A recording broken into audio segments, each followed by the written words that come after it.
كيفاه تهيجي الزوج ديالك. هذه الوصفة واش نحتاج فيها إلى شمعتين.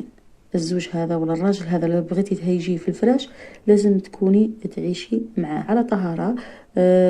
قبل يعني وقت المغرب ولا قبل ما توقديتي وياه، يعني كل واحد يحكم بلاصتو. واش ديري؟ تحكمي زوج شمعات تفوتيهم على التوتو تاعك غير من الفوق، غير مع شفرتين اللي من الفوق، يعني مع بداية المهبل.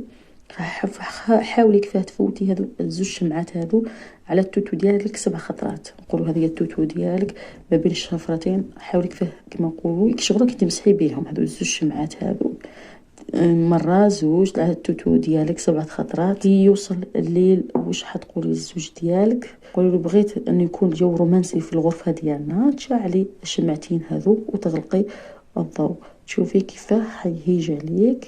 ومادامهم الشمعتين شاعلين لازم يشعلوا قدامه فوق.